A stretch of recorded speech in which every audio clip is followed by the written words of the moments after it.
할렐루야. 하나님께서 오늘도 우리를 이 저녁에 예배 자리로 부르셨습니다. 아멘.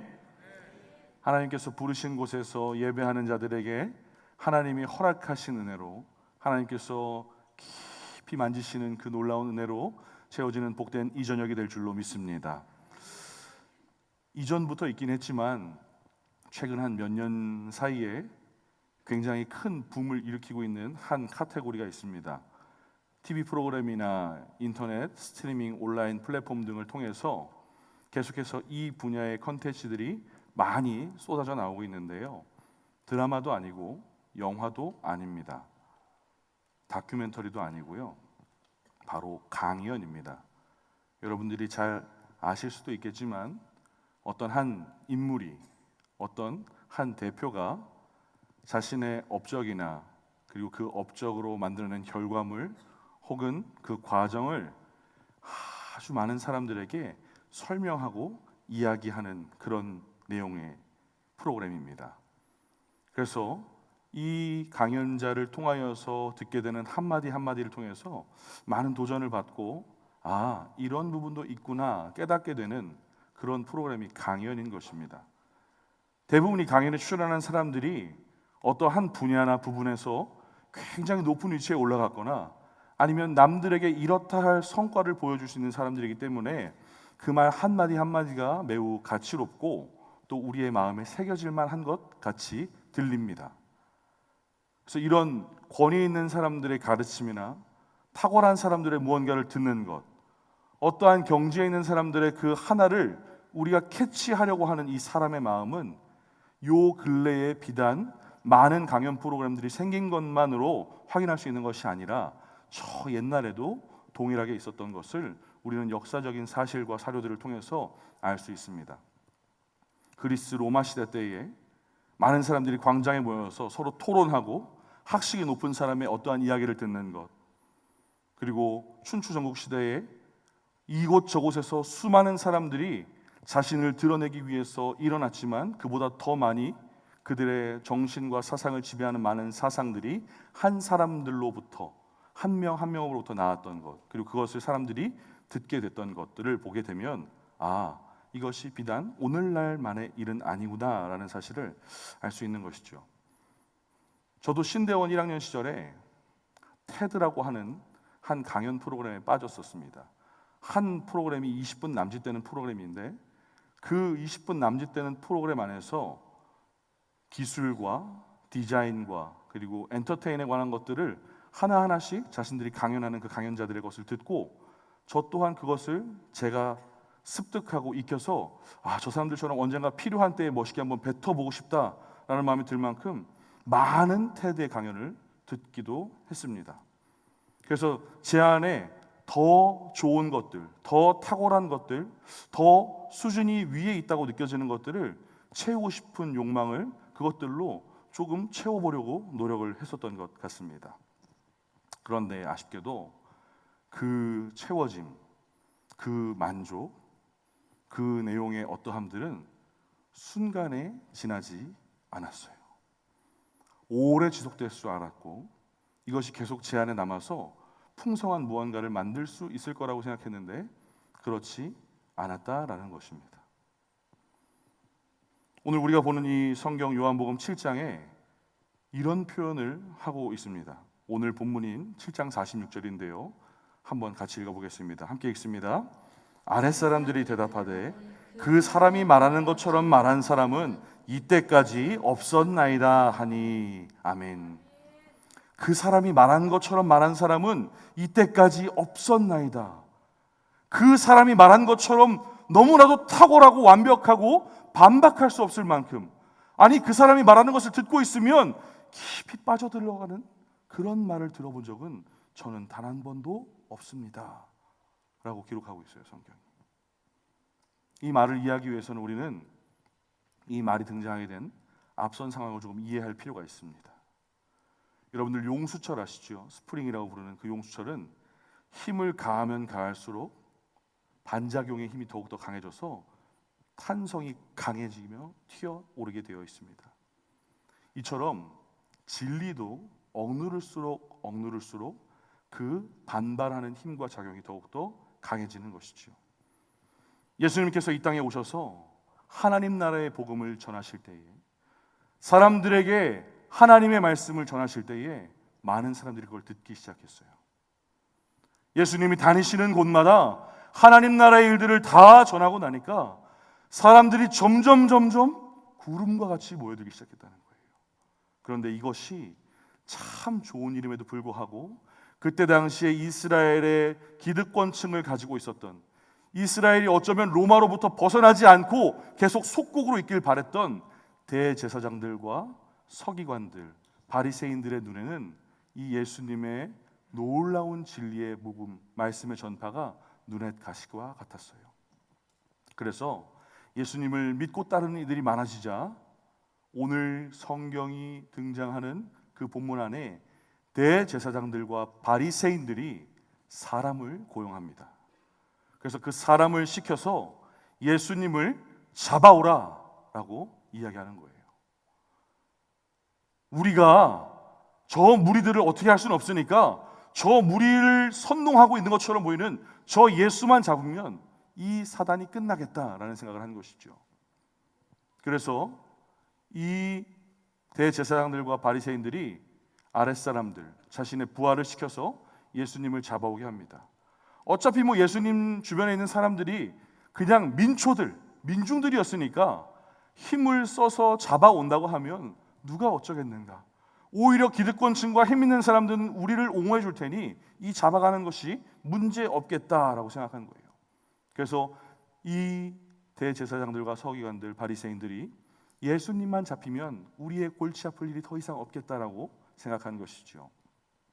그렇게 예상했던 그들의 결과가 어떻게 되었습니까? 말도 안 되는 일이 벌어진 거예요. 너무나도 당혹스러운 일이 일어납니다. 뜻밖의 결과를 마주하게 돼요. 예수를 잡으라고 보냈던 그 부하들이 빈손으로 돌아온 거예요. 아무것도 손에 없이, 누군가 함께 동행한 것이 없이 그냥 돌아왔다는 거예요.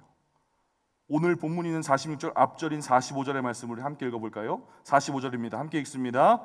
아랫사람들이 대제사장들과 바리사인들에게로 오니 그들이 묻되 어찌하여 잡아오지 아니하였느냐. 아멘.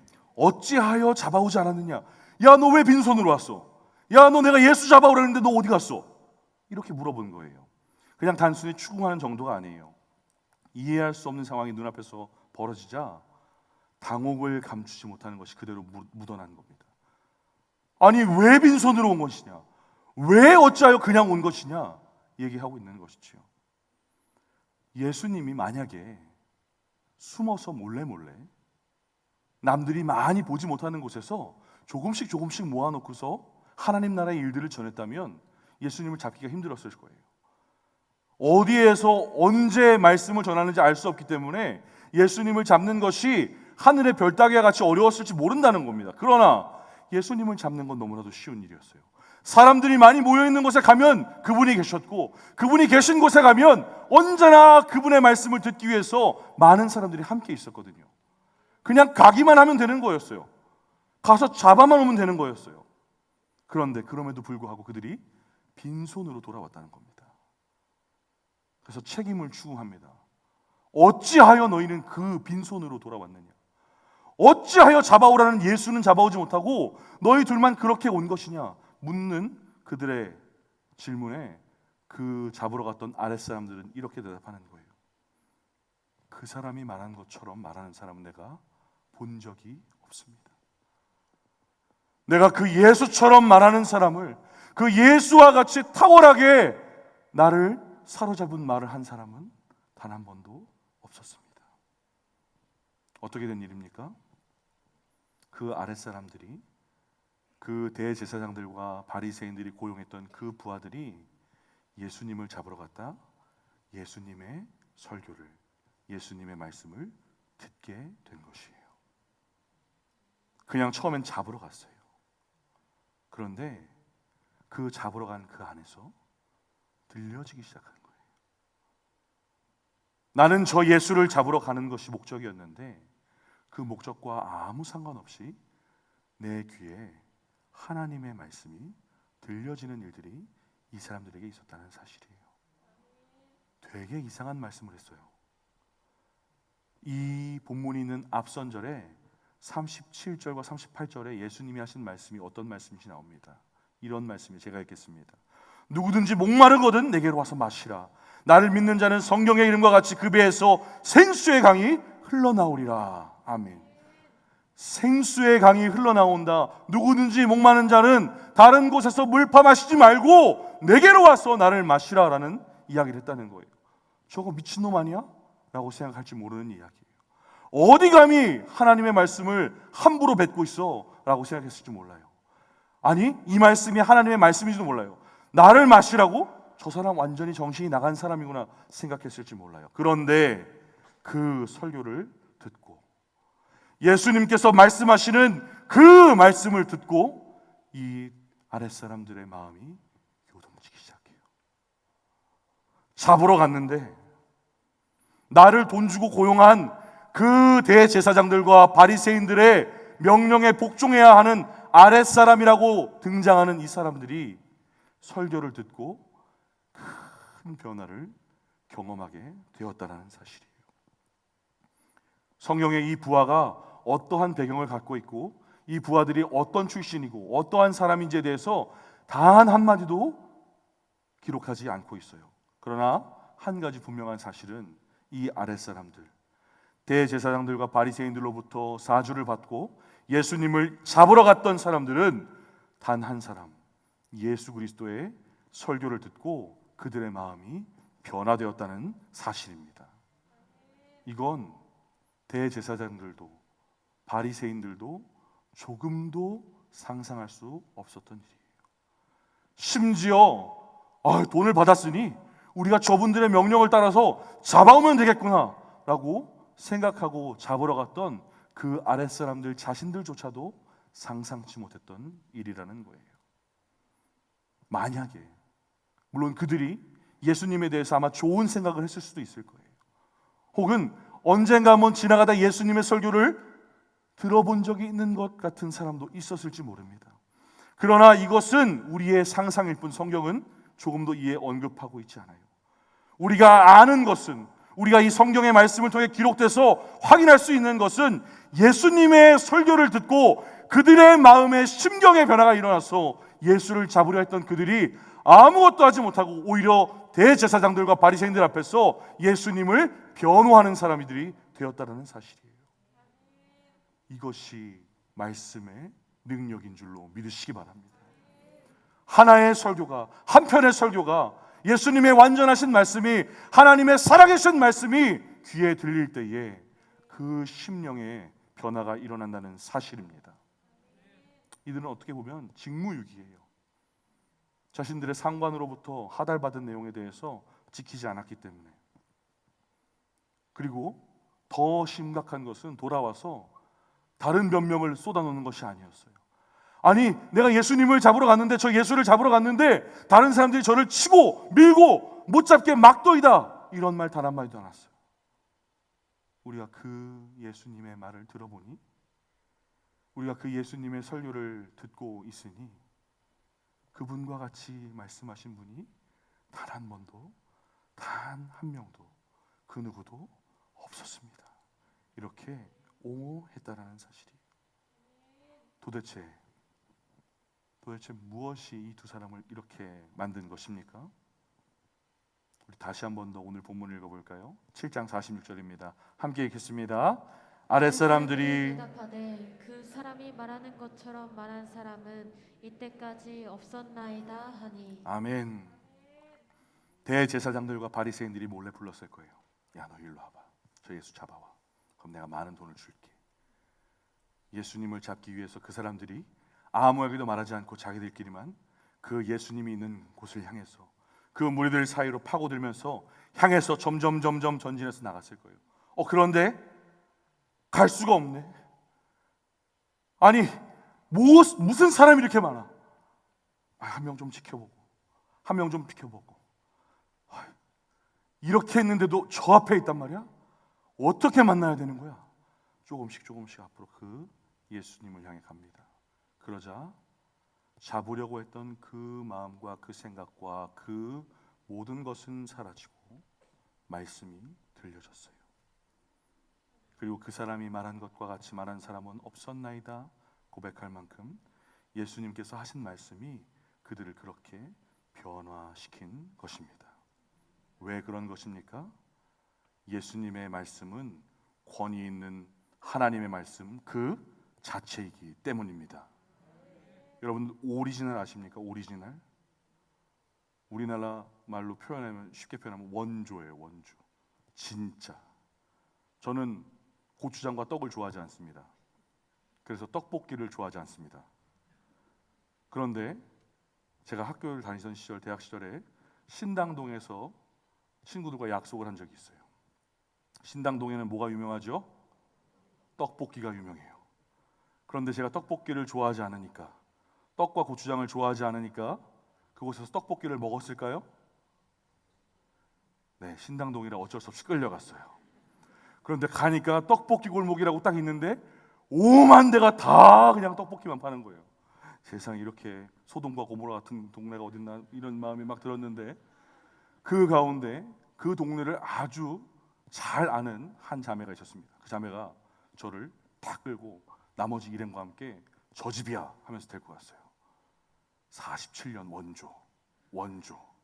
제가 그날 그 집에서 떡볶이를 먹었을까요? 안 먹었을까요? 먹었어요. 맛이 있었을까요? 없었을까요? 신기했어요. 맛이 있었어요. 그래서 제가 그걸 먹었어요. 원조가 그런 거예요. 제가 옛날 음악 좋아해요. 요새 친구들이 부르는 음악 빨라서 잘 몰라요. 그래서 저는 김현식 아저씨의 내 사랑 내 곁에, 다 아시는 거예요 그거? 그리고 정태충 박은옥의 봉숭아 이거 좋아합니다. 한 1000번 이상씩 들었어요. 그런데 요즘 친구들이 젊은 가수들이 그걸 리메이크해서 어떤 프로그램에서 나와서 또 부르고 또 들려지는 경우들이 있었습니다. 그런데 그게 좋아 보이는 듯 했는데 결국엔 아니에요. 김현식의 LP판에서 흘러나오는 내 사랑 내 곁에를 딱 처음에 나오는 그 바이올린 소리에 이게 오리지널인 거예요. 예수님께서 이 땅 가운데 오셔서 그 당시에 예수님이 다니시면서 두루 하나님의 말씀을 전하실 때에 그 당시에 유대의 마을 가운데에는 그 예수님이 다니시던 모든 곳에는 회당이라는 게 있었어요. 회당은 바리새인들이, 랍비들이, 서기관들이, 제사장들이 하나님의 말씀을 사람들에게 전하고 가르치는 곳이었습니다. 하나님에 대해서, 성경에 대해서, 구원에 대해서, 메시아에 대해서 쉼없이 계속해서 가르치고 배우고 익히고 습득하던 곳이 그 시나고게 회당이었어요. 그런데 그 많은 일들이 있었으나 오리지널이 진짜가 아니었다라는 거예요. 아주 탁월하고 지혜로운 사람이라고 할지라도 복음에 있어서는, 하나님의 말씀에 있어서는 그 누구도 우리 주님을 따라갈 수가 없었다는 것이지요. 요한복음은 기록하고 있잖아요. 태초에 말씀이 계시니라. 그 말씀이 하나님과 함께 계셨는데 그 말씀이 어떻게 되셨다고 기록합니까? 요한복음 1장 14절에 상반절 우리 함께 읽도록 하겠습니다. 함께 읽습니다. 말씀이 육신이 되어 우리 가운데 거하심에 아멘. 태초부터 하나님과 함께 하셨던 그 말씀이신 예수님께서 육신을 입으시고 우리 가운데 오셨다라고 요한복음 1장은 명확하게 증거하고 있어요. 그 친히 찾아오신 말씀이신 예수님께서 직접 전하시는 그 설교가, 그 하나님의 말씀이 어찌 사람들을 변화시키지 않겠습니까? 대제사장들과 바리새인들이 보낸 그 아랫사람들, 그 부하들이 예수님께 그 말씀을 듣고 그런 반응을 보일 수 있었던 것은 당연한 거예요. 당연한 거. 하나님의 말씀을 듣고 살아계신 그 말씀이신 주님의 말씀을 그 들은 인생들이 어찌 잠잠히 가만히 그 주님을 잡아갈 수 있겠냐는 겁니다. 이것은 비단 저 옛날 3000년 그 즈음 전에 예수님이 계신 시절에만 해당하는 말이 아니에요. 오늘 살아가는 우리에게도 동일한 하나님의 말씀인 줄로 믿으시기 바랍니다. 너무나도 당연한 것이거든요. 하나님의 말씀이 우리의 귀에 들려질 때에 살아계신 예수 그리스도의 말씀이 우리의 심령 가운데에 심겨질 때에 그 말씀이 여러분들을 바꾸지 못한다라고 생각하십니까? 목사님, 저 옛날엔 예수님이 직접 했잖아요. 지금 목사님이잖아요. 예수님은 호리호리 했을 것 같아요. 목사님 이만하잖아요. 아니요. 하나님께서 명확하게 주셨어요. 하나님께서 최고의 설교자이신 하나님의 아들이신 예수 그리스도를 이 땅 가운데 보내주시고, 그 예수님께서 하신 일과 다시 오실 것을, 그리고 하나님의 뜻과 계획을 이 성경을 통하여서 오늘날도 우리에게 명확하게 말씀하고 계시다는 사실입니다. 우리는 이 사실을 절대 잊어서는 안 돼요. 세상에 다른 좋은 소리들이 많이 있어 보입니다. 탁월한 강연자가 좋은 말을 많이 쏟아내고, 아주 지혜로운 사람이 자신이 살아왔던 배경과 남들이 가르쳤던, 자신이 다 채우고 있던 그 최고의 결정체를 끄집어낸다고 하더라도 그 말이 하나님의 말씀에 손톱만큼도 견주지 못하는 아주 보잘것없다는 사실을 여러분 기억하시기 바랍니다. 물론 그것이 버려야 할 것, 쓰레기 같다는 것이 아닙니다. 그것이 하나님의 말씀보다 위에 있을 수 없다라는 사실이에요.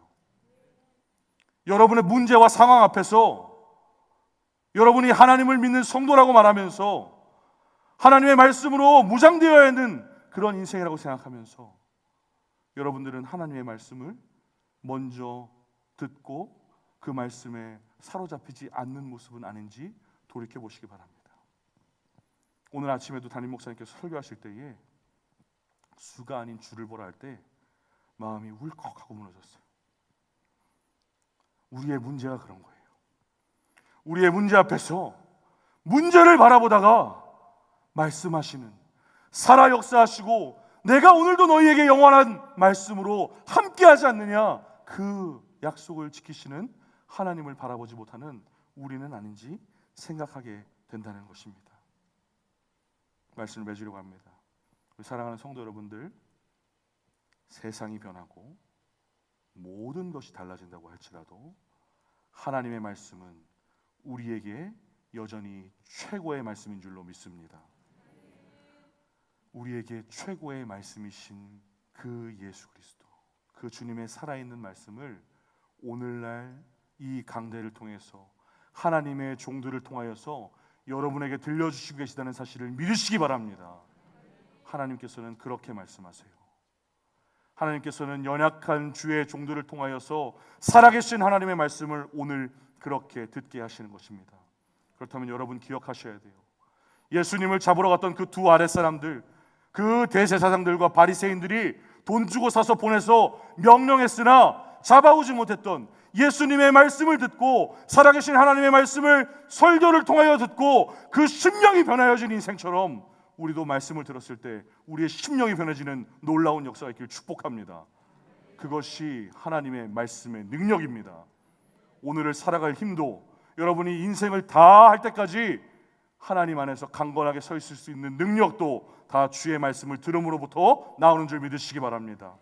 말씀이 들려지고 그 세상의 다른 어떠한 소리들보다 이 비교할 수 없는 완전한 능력과 권위 그 자체로 우리의 인생에 역사하시는 그 말씀이 심겨지는 인생들 되셔서 하나님께 주신 은혜로 말미암아 변화되어지고, 그리고 그 하나님이 인도하시는 대로 살아갈 수 있는 우리 말씀에 붙들려진, 말씀이 들려지는 복된 성도님들 되시기를 주님의 이름으로 간절히 축원하고 축복합니다.